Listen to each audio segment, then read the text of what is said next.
मैं आपको भेज भी रहा हूँ अभी, और है ना।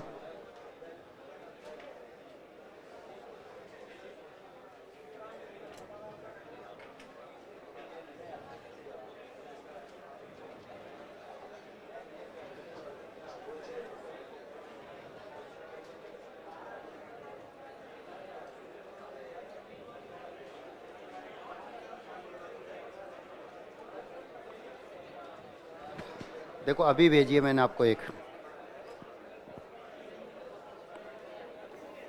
ध्यान दो।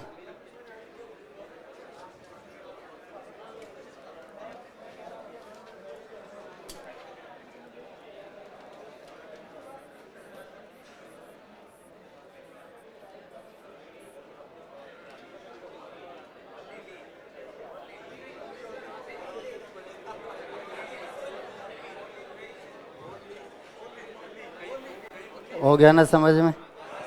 ध्यान दो अब। अच्छी बात तो है कि पिछली बार जैसी नहीं हुई, क्योंकि पिछली बार हम होली पर लौट कर आए और 2 घंटे क्लास चली थी 9 बजे तक, फिर 10 महीने की छुट्टी रही थी, है ना। अब हालांकि विस्फोट जारी है कोरोना का, चलता रहेगा, पर हम अब इतने मजबूत सशक्त हो चुके हैं कि वो हमारे सामने टिकता नहीं है। सरकार ने हमको उपाय बता दिया, हमने मास्क लगाया तो कोरोना आएगा ही नहीं। जिन्होंने नहीं लगाए वो 2 गज की दूरी रख लेंगे तो नहीं आएगा। 2 गज की दूरी नहीं रखेंगे, सरकार फिर लॉकडाउन लगा देगी, फिर नहीं आएगा। ठीक है, इसके बावजूद भी नहीं माना तो वैक्सीन लगा लेंगे, नहीं आएगा। तो बहुत सारे उपाय अब हमारे पास हैं। आप तो ये 2 शब्द याद रखना, पहले ये एक थे जब हम गए थे, तब तो ये एक ही था। ठीक है, अब ये अलग अलग हो, जो होना था वो हो चुका। गांव में हम अब एक बात बोल कर आए हैं कि अगली होली आप एक सब इंस्पेक्टर के साथ ही मनाएंगे। ऐसा हम गांव में बोल कर आए, नहीं तो गांव में मुंह नहीं दिखाएंगे। गांव वालों को गौरवान्वित महसूस करवाएंगे कि अगली बार आप होली जब खेलोगे, आप गुलाल का जब टीका लगाओगे तो वो सब इंस्पेक्टर के माथे पर लगेगा, बेरोजगार के माथे पर नहीं लगेगा, याद रखना। ऐसा हम गांव में बोल कर आए, दृढ़ निश्चय के साथ वापस लौट कर आए। ठीक है, बाकी के जिनको पता है कि साहब एग्जाम, वो तो रुक गए, उनको तो अभी जरूरत ही नहीं थी। ठीक है, बाकी के जिनको साहब सब इंस्पेक्टर ही बनना है, वे सब यथा समय पर लौट कर आए, क्योंकि एक दिन पहले ही आपका अवकाश हो गया था। ठीक है, एक दिन पहले हो गया, ये कम है क्या? अब एक दिन बाद तक और करें, तो ये गड़बड़ थी। कोई बात नहीं, चलो हम होली पर चर्चा करते रहेंगे बीच बीच में, पर अभी हम थे उपसर्ग पर। कहाँ तक पहुंच गए थे?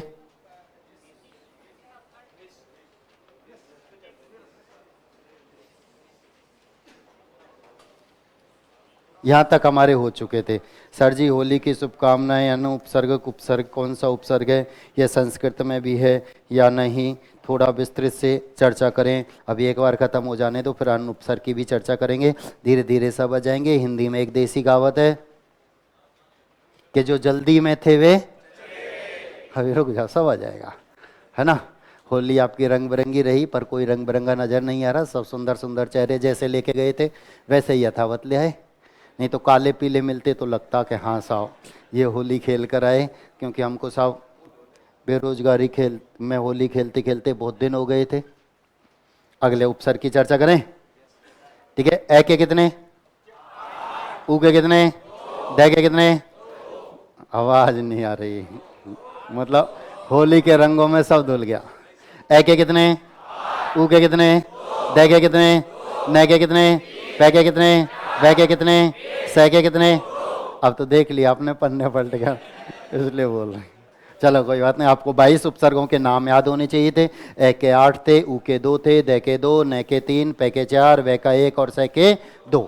इनके अलावा कौन कौन से हैं, कैसे काम में लिए जाते हैं, उन सब की भी हम आगे चर्चा करेंगे। इन 22 के अलावा भी उपसर्ग हैं जो संस्कृत में होते तो वास्तविक स्थिति में वो अव्यय हैं, लेकिन हमारे साथ उपसर्गों का जैसा व्यवहार करते हैं, इसलिए हम उन्हें उपसर्ग मान लिया करते हैं और उपसर्ग के वहाँ प्रश्न पूछ लिए जाते हैं। ठीक है, तो उनकी भी हम एक बार फिर चर्चा करेंगे। अभी प्र अर्थ होता है प्रबल, और यौगिक शब्द में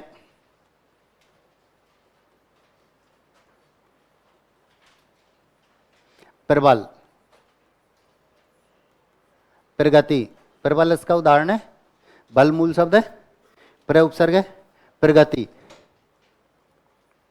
प्रचार, प्रसार, प्रमाण, परिणाम।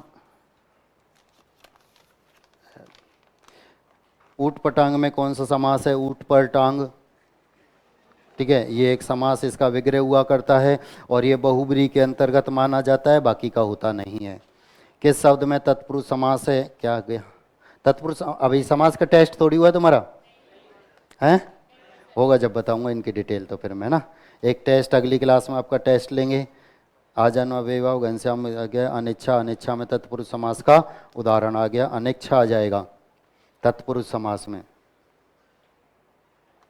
अनिच्छा तो अव्ययभाव समास का उदाहरण है, अनिच्छा अव्ययभाव का उदाहरण तब होता है जब तत्पुरुष का नहीं होता। तत्पुरुष के जो 4 भेद मैंने आपको लिखाए थे उनके अंतर्गत आता है। ए उपसर्ग था, अनुपसर्ग था, एक और अनुपसर्ग था, एक ना उपसर्ग था, ये आते ही हम काम पहुंच जाते हैं तत्पुरुष समास में, ठीक है। नास्तिक में कौन सा उपसर्ग है? इसका विग्रह क्या है? जो आस्तिक नहीं है वह नास्तिक, ठीक है, आस्तिक का भाव, ये तत्पुरुष के अंतर्गत आता है। अन्याय में कौन सा उपसर्ग है? ये सब वही सा उदाहरण है सारे। उपसर्ग वाले पद आपको याद नहीं है, 4 उपसर्ग मैंने आपको लिखाए थे, ये आपको याद रखने थे, ठीक है। भयभीत में भय से भीत, डरा हुआ, कौन सा था? लिखा रखा था कि नहीं? भयभीत लिखा रखा है ना? भयभीत में कौन सा है? और इसके ऊपर मैंने चर्चा भी की थी, कौन सी चर्चा? जय भय, बालक शेर से डरता है और शेर से डरेगा तो दूर होगा और दूर होगा तो अपादान, तो यह भय से भीत, डरा हुआ, अपादान का उदाहरण है। अपादान तत्पुरुष समास का उदाहरण होता है। अब देखो बोर्ड पर आओ, मैंने 2 उदाहरण लिखे, यहां उपसर्ग नहीं पूछा जाता है। यहां यदि आपसे उपसर्ग पूछा जाता है तो सब सही उत्तर पर होते हैं कि प्र उपसर्ग है। यहां मूल शब्द पूछा जाता है, यहां मूल शब्द आपसे पूछा जाएगा, नाम, मान और नाम। रे की वजह से न अणे में परिवर्तित हुआ था।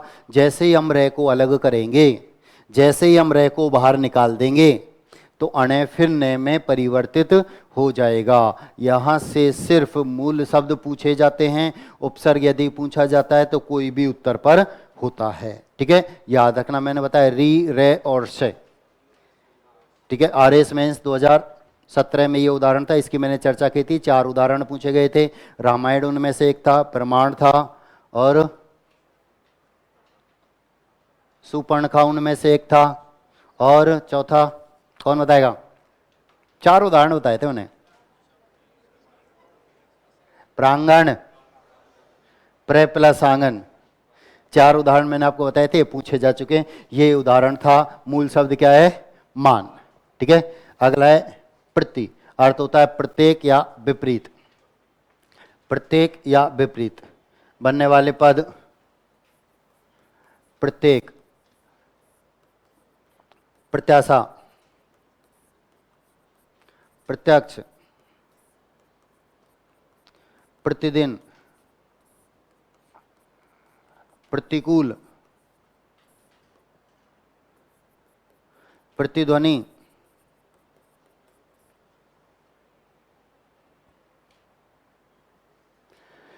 वही यण संधि। मैंने आपको बताया अधिकांशतः उदाहरण किसके होते हैं? अधिकांशतः उदाहरण यण संधि, प्रति प्लस एक, प्रति प्लस आशा, प्रति प्लस अक्ष। अधिकांशतः उदाहरण किसके होते हैं? यण संधि के। अधिकांशतः उदाहरण आएंगे आपके यण संधि के। समास का गृह कार्य देने की कृपा करें, समास का गृह कार्य होमवर्क, चलो ये भी आपको मिल जाएगा अति शीघ्र, गृह कार्य भी मिलेगा समास का, ठीक है। उससे पहले एक टेस्ट होगा, टेस्ट के बाद मैं आपको समास का गृह कार्य देता हूँ 100-200 उदाहरण, जिनका आप विग्रह भी कर लाएंगे और समास का नाम भी लिख कर लाएंगे, ठीक है। फिर एक दिन में उनको सबका, एक दिन में मैं उनकी मौखिक चर्चा कर दूंगा, इनका ये होगा, ये अर्थ निकलेगा, ठीक है। समास का आपको गृह कार्य अति शीघ्र मिल जाएगा, उपसर्ग प्रत्यय खत्म होंगे तो उनका गृह कार्य आपको मिल जाएगा, ठीक है। संधि का तो पर्याप्त था ना। आओ बोर्ड पर आओ, देखो वही कौन सी संधि है? यण संधि। प्रति प्लस एक, प्रति प्लस आशा, प्रति प्लस अक्ष, वही। और बाकी के तो सब में स्पष्ट दिखाई दे रहा है, प्रति प्रति प्रति। परा अर्थ होता है उल्टा,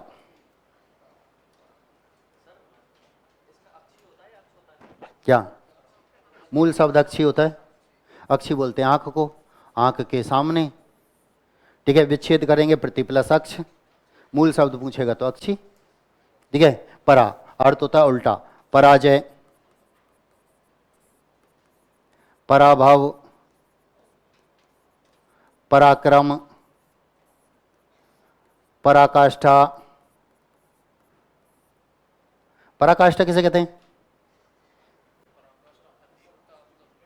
हद, सीमा, लिमिट, कि आपकी पराकाष्ठा यहां तक है, बाहर नहीं निकलेगा कोई भी। ठीक है, एक निश्चित दायरे में बांध देना पराकाष्ठा होता है। परि अर्थ होता है चारों ओर। पर्यावरण, पर्यटन, परिक्रमा, परिपूर्ण, परिमाण, परिणाम, पर्यावरण, पर्यटन, परिक्रमा, परिपूर्ण, परिमाण, परिणाम।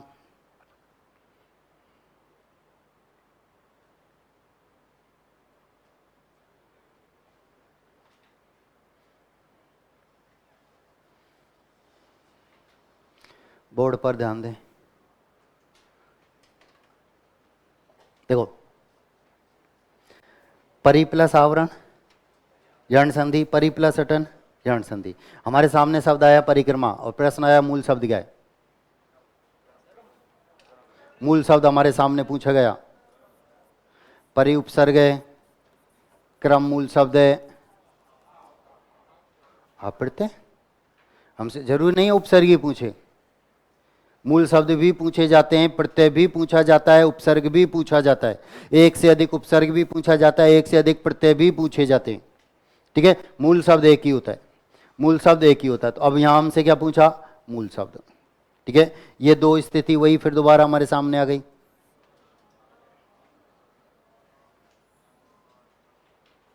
रह की वजह से निर्णय में बदला हुआ है, रह की वजह से निर्णय में, जैसे आप रह को यानी उपसर्ग को यानी परी को अलग कर देंगे, मूल शब्द मान नाम, वही मूल शब्द हमारे सामने पहले जैसे यथावत आ जाएंगे। ठीक है, 4, ए के कितने 8, ऊ के कितने 2, दे के कितने 2, ने के कितने 3, पे के कितने 4, वे के कितने, से के कितने। अगला है वी। वी अर्थ होता है विशेष या भिन्न, विशेष या भिन्न। बनने वाले पद वे, व्यायाम, व्यास, विजय, विख्यात, विशेष,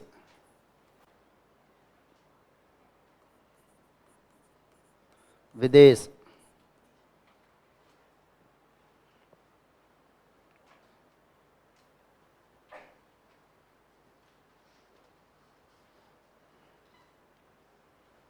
यण संधि वी प्लस है, वी प्लस आई, वी प्लस आस, वही यण संधि है।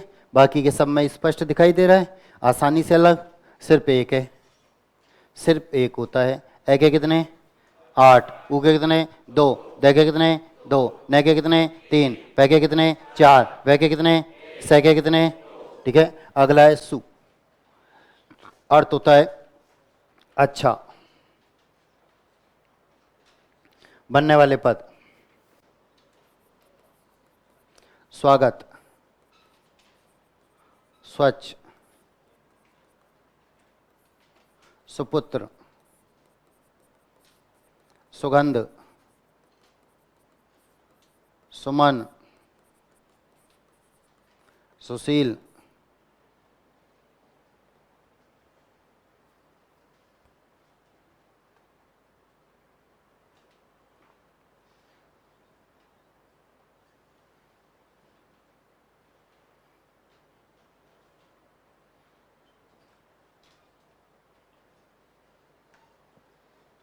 यण संधि, सु प्लस आगत, सु प्लस अच, बाकी के में तो स्पष्ट दिखाई दे रहा है, आसानी से अलग हो ही रहे हैं। अगला है सम, मैं अलंत है, याद रखना, सम मैं अलंत है, आधा, अर्थ होता है अच्छी तरह, अर्थ होता है अच्छी तरह, बनने वाले पद, संसार, संवाद, संहार, संज्ञा, संयम, संयुक्त, संलग्न, समाचार, समुच्चय, सम्मुख,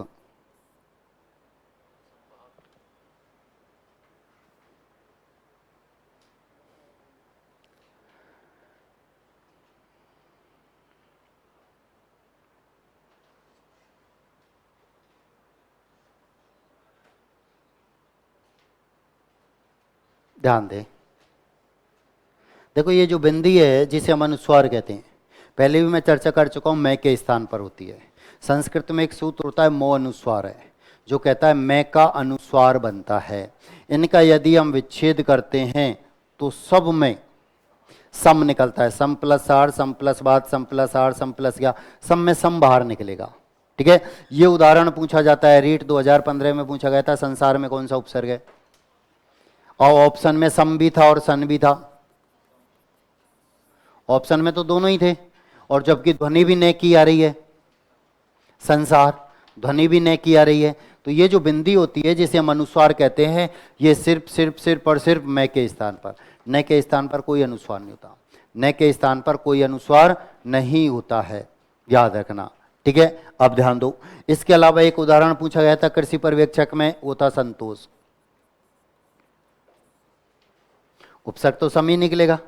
ठीक है, ध्यान देना। अब देखो इसकी अभी हम चर्चा कर रहे थे कि ये जब प्रश्न पूछा गया कि संसार में उपसर्ग कौन सा है, ठीक है, ध्वनि ने की आती है, सम भी ऑप्शन में था, सन भी था, ध्वनि ने की आ रही, यहां तो सिर्फ ध्वनि ने की आ रही है, यहां तो ने लिखा हुआ दिखाई दे रहा है स्पष्ट। ठीक है, जब भी उपसर्ग कौन सा है, सम।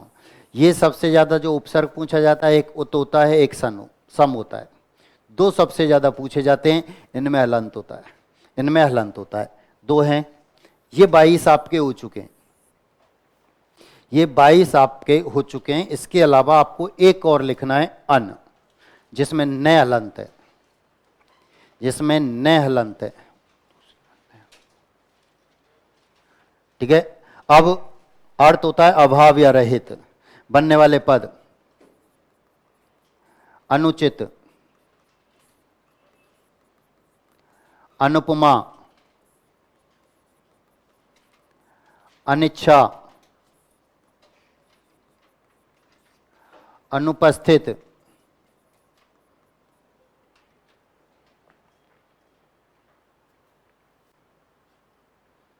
यदि आप उपसर्ग अलग करेंगे तो सब में अन निकलेगा, अन प्लस उचित, अन प्लस उपमा, अन प्लस इच्छा, अन प्लस उपस्थित, सब में अन निकलेगा। ठीक है,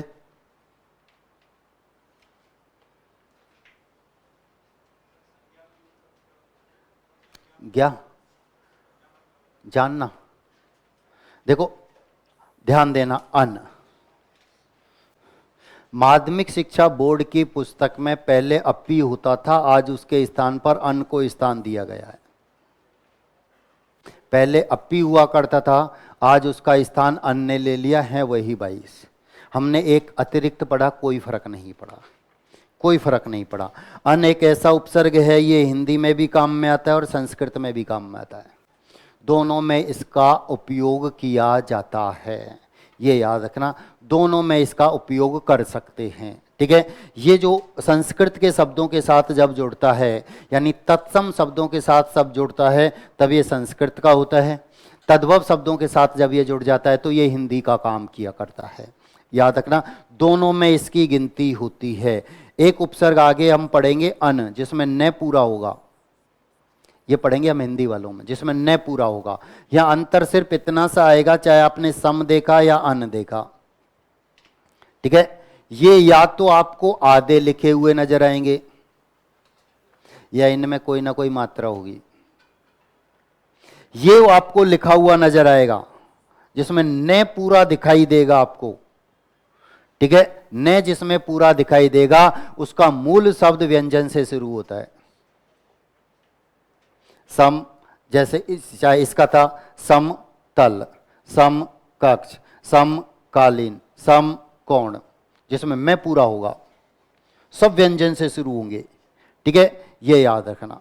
अगर ये आधा दे रखा है या ये आधा दे रखा है, और सामने वाला व्यंजन तभी होगा जब ये आधे दे रखे होंगे, नहीं तो ये स्वर से हमेशा पूरे हो जाया करते हैं, ठीक है। याद रखना। अब देखो यहां आधे आपको दिए, ये लिखा हुआ नजर आया आधा, ये आधे आपको लिखे हुए नजर, तो हम आसानी से, आधा जब स्पष्ट दिखाई देगा तो कोई भी अलग करेगा। गड़बड़ी कहां होती है, जब ये इसके बाद स्वर आ जाया करते हैं, इनके बाद स्वर आ जाया करते हैं। अब ये शब्द आया था फर्स्ट ग्रेड स्कूल लेक्चरर 2016 में, सब्जेक्ट का जो पेपर हुआ था 24 फरवरी को। पहला जो पेपर था जो कॉमन था वो तो 17 जुलाई का था, और 24 जुलाई का जो पेपर था वो सब्जेक्ट का था, फर्स्ट ग्रेड स्कूल लेक्चरर का, वही आया था। इसमें उपसर्ग पूछा गया था, हम अनु उपसर्ग कर करा गए, चित्त मूल शब्द छोड़ा था, गड़बड़ हो गई। वहां उपसर्ग क्या था हमारा, अन, और उचित मूल शब्द था, उचित हमारा मूल शब्द था। ये हमको संस्कृत के 22 उपसर्ग जो हैं, इनके सिर्फ नाम याद रखने हैं, और यदि इनके नाम हमें याद होते हैं तो मैंने आपको बताया कितना भी कठिन पद हमारे सामने आए, हम हर बार सही उत्तर पर होते हैं, इसकी चर्चा हम कर चुके हैं। यदि 22 के नाम याद होते हैं तो आसानी से अलग करते हुए हम चले जाते हैं। अब हिंदी के उपसर्ग हैं, चाहे विदेशी उपसर्ग हैं, वे तो मूल शब्द के आगे स्पष्ट लिखे हुए नजर आएंगे, कोई भी आसानी से अलग करेगा, आगे हम उनकी चर्चा करेंगे, ठीक है। ध्यान दो, अब ये उपसर्ग हैं, ये जो उपसर्ग हैं, ये वास्तविक स्थिति में ये उपसर्ग ही नहीं है, ये अव्यय हुआ करते हैं। ये क्या होते हैं, अव्यय। मैंने आपको बताया प्रत्येक उपसर्ग अव्यय होता है, प्रत्येक उपसर्ग अव्यय होता है। तो क्या ये जरूरी है सभी अव्यय भी उपसर्ग होंगे, जरूरी है क्या, नहीं। याद रखना, ये वे अव्यय हैं जो उपसर्ग के रूप में काम आते हैं, उपसर्ग के जैसा काम करते हैं। इसलिए कभी कभी यहां प्रश्न किसके पूछ लिए जाते हैं, उपसर्ग के पूछ लिए जाते हैं, उपसर्ग के नाम से पूछ लिए जाते हैं, क्योंकि उपसर्ग के जैसे काम करें। अब ये आ गया आपके सामने अधः पतन। अब आपसे पूछा कौन सा उपसर्ग है, तो अध उपसर्ग है, जबकि ये कोई उपसर्ग होता ही नहीं, क्योंकि संस्कृत में तो उपसर्गों की संख्या निश्चित है। हम हिंदी की बात करें या विदेशी उपसर्गों की बात करें, वो तो कितने भी हो सकते हैं, 100, 200, 1000, 500, पता नहीं कितने, कितने भी हो सकते, उनकी संख्या निश्चित नहीं है। क्योंकि हिंदी जो भाषा है, एक भाषा के योग से मिलकर बनी है क्या, कि ये खुद हिंदी है, इसमें तो हमारी कितनी भाषाएं सब मिली हुई हैं, और सब भाषाओं का मिश्रण इसमें है। ऐसे विदेशी, विदेशी कोई एक भाषा है क्या, कितनी भाषाएं विदेशों में, तो उन सब के, तो उनमें अलग अलग उपसर्ग हो सकते हैं, इसलिए वो कितने भी हो सकते हैं, वो निश्चित नहीं होते, ठीक है। लेकिन संस्कृत के उपसर्ग निश्चित होते हैं। अब ये जो उपसर्ग है ये संस्कृत का होता है, जबकि उपसर्ग में है ही नहीं, तो ये किसका काम करेगा फिर, अव्यय का। लेकिन प्रश्न यदि उपसर्ग के रूप में पूछा जाता है तो हम अलग कर लेंगे, यानी 2, 4, 5 उनकी भी चर्चा करूंगा जो पूछे जाते हैं या जो पूछे जा चुके हैं, ठीक है। अन्य महत्वपूर्ण अव्यय जो उपसर्ग के रूप में काम आते हैं, ऐसे करके लिख लो, अन्य महत्वपूर्ण अव्यय जो उपसर्ग के रूप में प्रयुक्त होते हैं, जो उपसर्ग के रूप में प्रयुक्त होते हैं।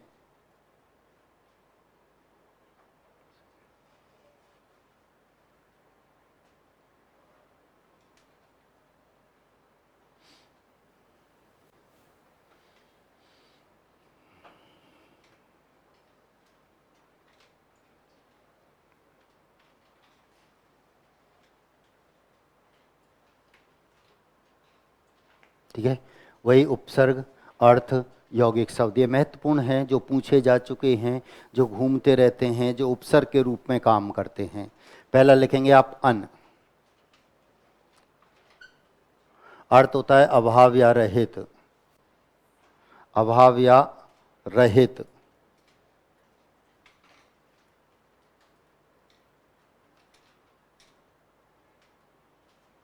बनने वाले पद, बनने वाले पद। अनंत, अन प्लस अंत, अन प्लस अंत। अब देखो इसकी हम चर्चा करें अनंत की, तो क्या है अन, अंत, स्वर से शुरू हुआ है तो पूरा हो गया, स्वर से शुरू हुआ है। आगे जब पूरा नए वाले आएंगे तब मैं उनकी चर्चा करूंगा। देखो व्यंजन से शुरू हो रहे हैं, ठीक है। अब इसका अन इष्ट, अन अधिकार, अन अभ्यास। अब इस शब्द को आपने कहा तो अभ्यास शब्द निकलेगा, कोई शब्द है क्या? नहीं, हम पूरा निकाल देंगे। अब हमारे सामने प्रश्न क्या आया, अभ्यास में उपसर्ग कौन सा है? ऑप्शन में ये भी आएगा और ऑप्शन में ये भी आएगा, दोनों आएंगे। अगर हम अन निकालेंगे तो अभ्यास शब्द बचेगा, और ये वाला अन निकालेंगे तो क्या बचेगा? अभ्यास।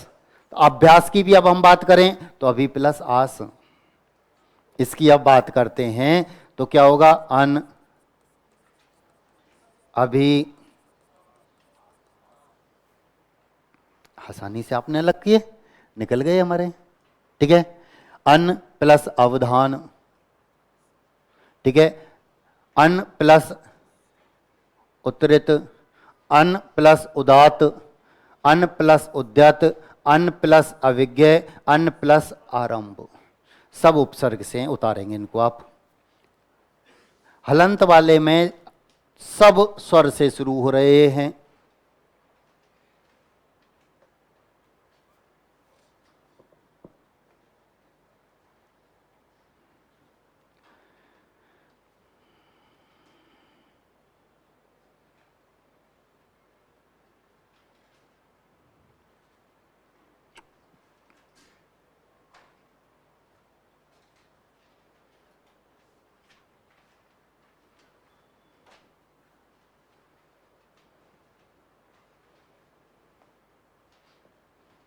अध वाला भी अर्थ होता है नीचे,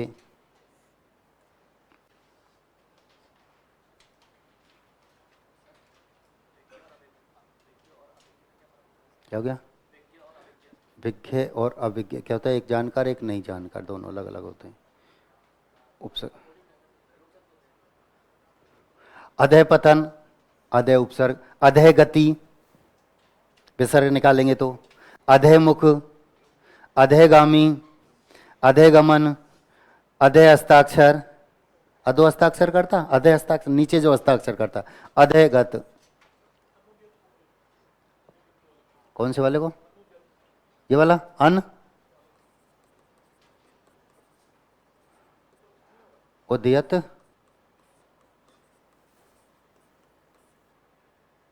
ये दोनों मिला के लिख दो तो ऐसे बन जाएगा। उत ना, वही सब में अधः निकल जाएगा। ये अव्यय हैं, उपसर्ग का काम करते हैं। यदि गलती से पूछे जाते हैं, इसलिए पूछे जाते हैं क्योंकि हमारे पास प्रश्नों की संख्या ज़्यादा है, इसलिए एक दो प्रश्न यहाँ से भी वह उठाकर, क्योंकि हम उपसर्ग ही याद रखते हैं 22 हैं, 22 की चर्चा हम कर लेते हैं, लेकिन वो 22 के बाहर भी अव्यय को उपसर्ग के रूप में पूछ बैठता है। हटा दूं?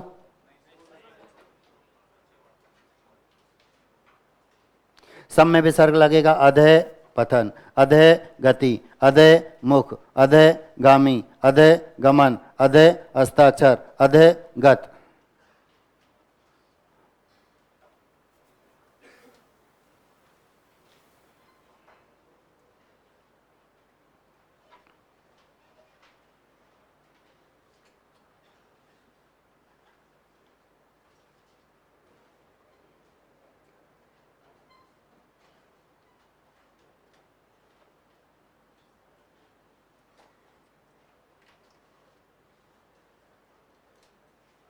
हो गया?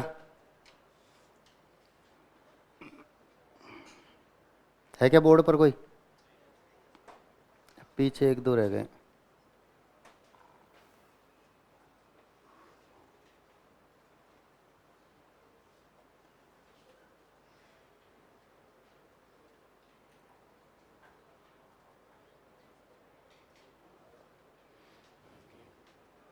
अंतर, एक में रह आधा है, अंतर एक में रह पूरा है।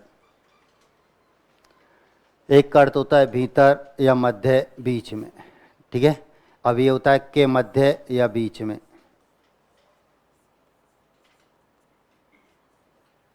के मध्य या बीच में।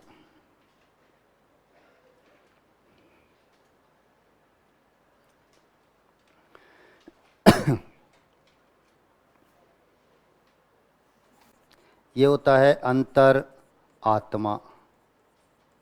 रे का भी विसर्ग बन जाएगा तो अंत है, यानी अंदर, अंतरात्मा, अपने अंदर, अपने भीतर।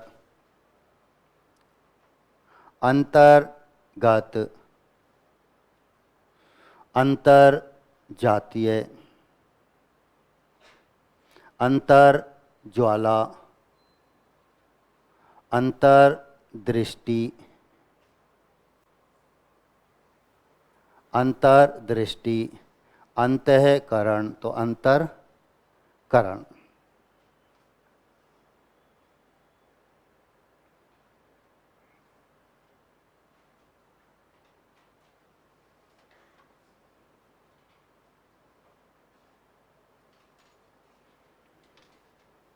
ये वाला उठा के ऊपर ले जाना और यहाँ रे पूरा कर देना।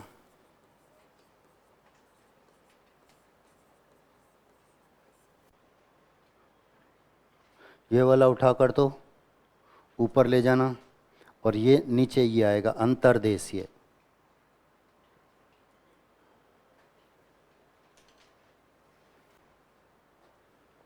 देखो ये अंतर्देशीय जो इसमें रे आधा होता है तो देश के मध्य, देश के बीच में, देश के अंदर ही। और अंतर्देशीय जिसमें रे पूरा होता है तो देशों के मध्य, देशों के बीच में। एक देश के अंदर, एक देश के बाहर, ये मोटे तौर पर हम कह सकते हैं, ठीक है। तो अंत्य का अर्थ होता अंदर और इसका अर्थ कहें हम बाहर, मोटे तौर पर ये कह सकते हैं। तो ये अंदर और ये बाहर।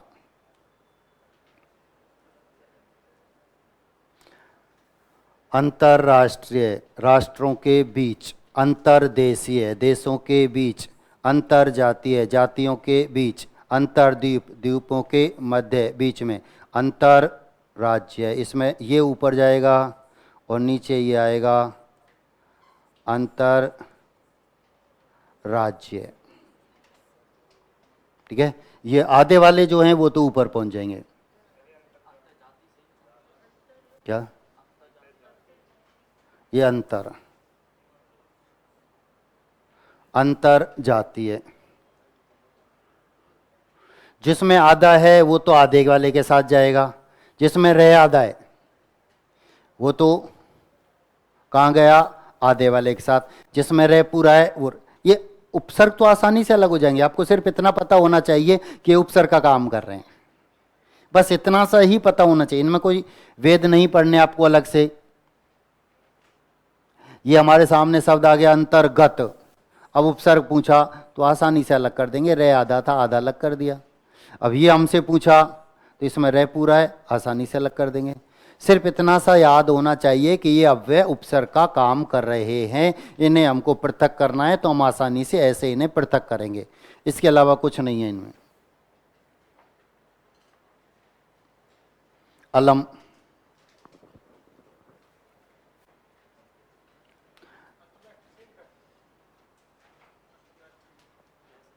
अंतर,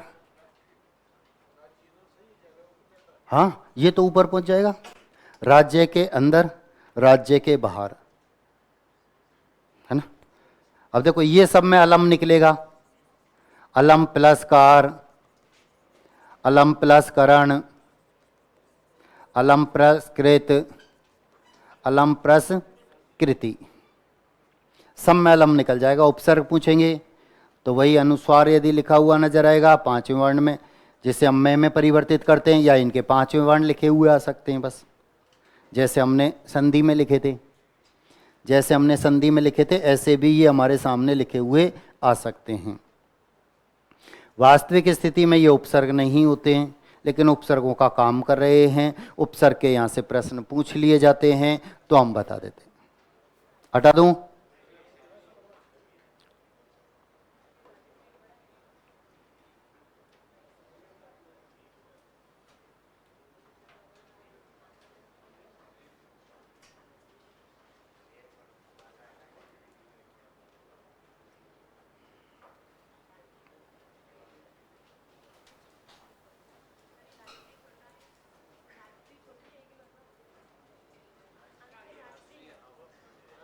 ये बोला संस्कृत में छोटा ही होता है ये,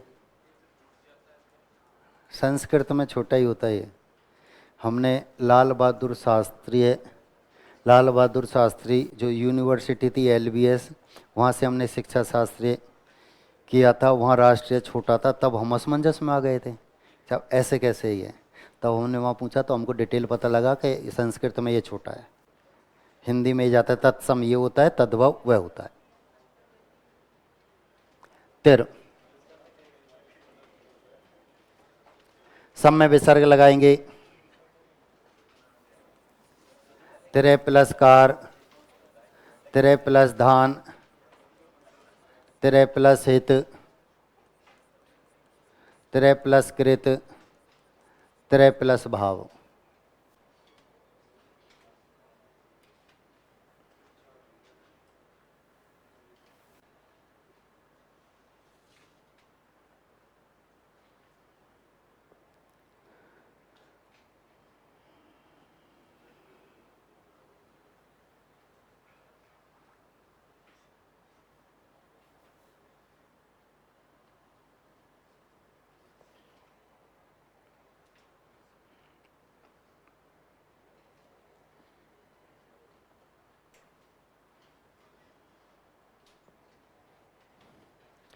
वही सब में पुनर्विच्छेद करेंगे तो संधि विच्छेद में पूछा जाएगा तो विसर्ग लगा देंगे, उपसर्ग में पूछेगा तो रे में ही आएगा। पुनर पुनर पुनर पुनर और पुनर विच्छेद करेंगे। पुनः प्लस जन्म, पुनः प्लस उत्थान, पुनः प्लस आवृत, पुनः प्लस आगम, पुनः प्लस आगत, पुनः प्लस अपि। यदि विच्छेद करेंगे तो रे को हलंत, रे को विसर्ग में परिवर्तित करेंगे, और यदि हम इसका उपसर्ग अलग करेंगे इसमें से तो रे को हलंत में परिवर्तित करेंगे, जैसा दुर और निर में हमने किया था। दुर और निर में भी हमने यही किया था। यदि विच्छेद करना होता था तो विसर्ग में बदल देते, और उपसर्ग निकालना होता था हलंत में परिवर्तित करते थे।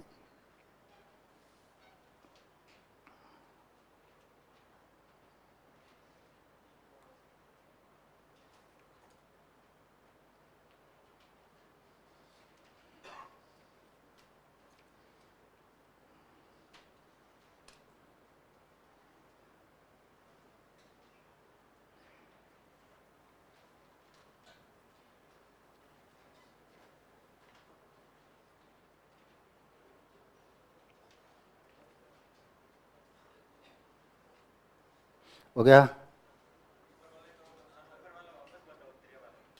आप ये न, यह से विसर्ग में परिवर्तित होता है, ओ विसर्ग में परिवर्तित होता है। मैंने आपको देखो, सबसे पहले रुत्व विसर्ग जिसमें रे का विसर्ग बनता है, दूसरा उत्त विसर्ग जिसमें ओ का विसर्ग बनता है, तीसरा सत्व विसर्ग जिसमें से का विसर्ग बनता है। तो ये तो प्रत्येक स्थिति में विसर्ग बनेंगे। ठीक है? त्रय कार, त्रय धान, त्रय हित, त्रय कृत, त्रय भाव।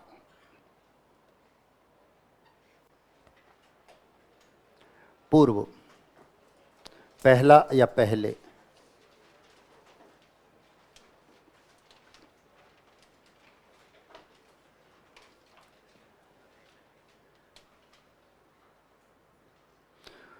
सब अलग देख रहे हैं। पूर्व कालिक, पूर्व अधिकार, पूर्व जय, जय का अर्थ होता है जन्म लेना। हमसे पहले जिन्होंने जन्म लिया था वे हमारे पूर्वज। ठीक है, पूर्व धारणा, पूर्व पद, पूर्व दिशा।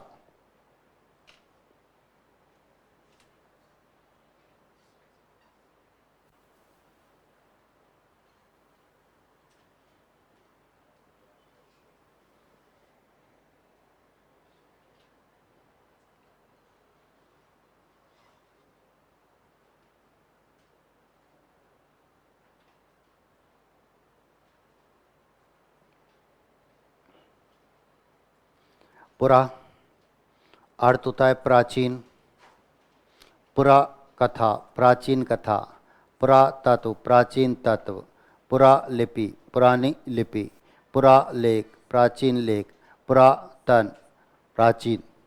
ठीक है, और पुराविद, पुराना ज्ञाता। प्राक पहले का,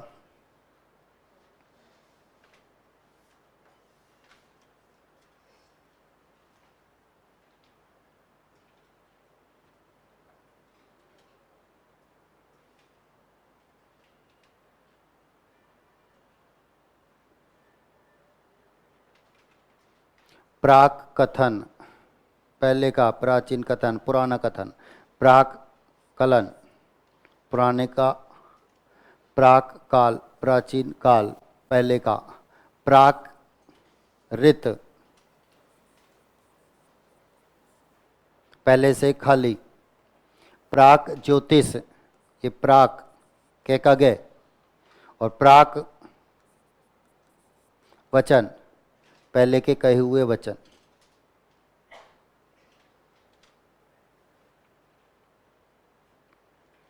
ये आपको इतना सा यहाँ काम रहेगा आपका कि ये उपसर्ग का भी काम करते हैं, बस आसानी से अलग हो जाएंगे, आसानी से अलग हो जाते हैं। महत्वपूर्ण वही 22 रहेंगे शुरू में जो हमने किए थे, वे अधिकांशतः संधियुक्त पद बना दिए जाते हैं।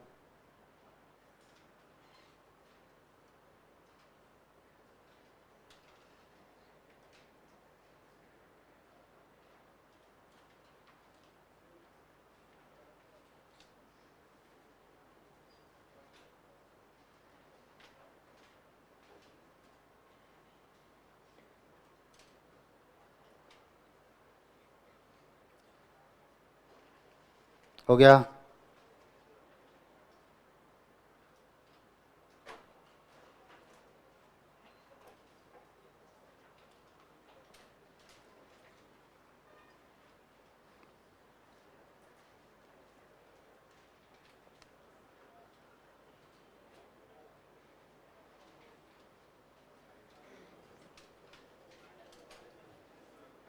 बही, बाहर, वही सब में विसर्ग। बहिर्गमन,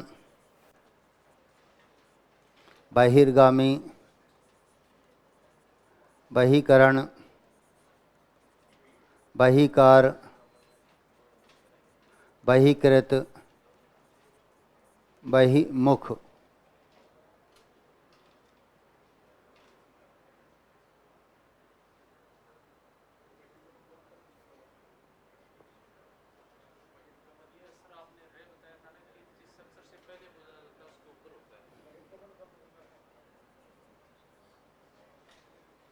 बाकी के सब में सही है ना?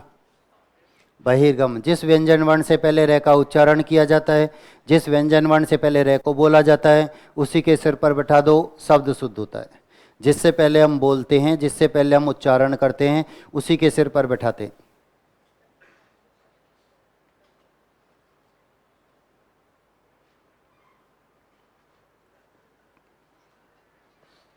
सब में सत निकलेगा, सत प्लस कथा,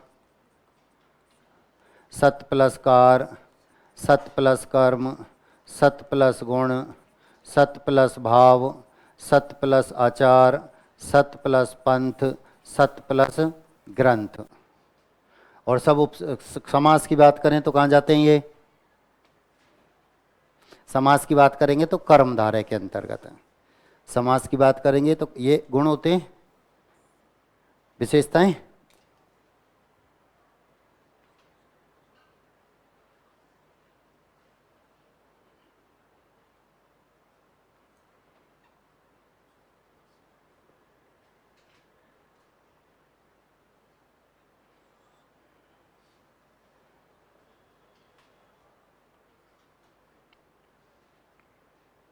सह, अर्थ होता है सात। सहकार, सहकर्मी, सहचर, सहमत, सहयात्री, सहयोग, सहमति।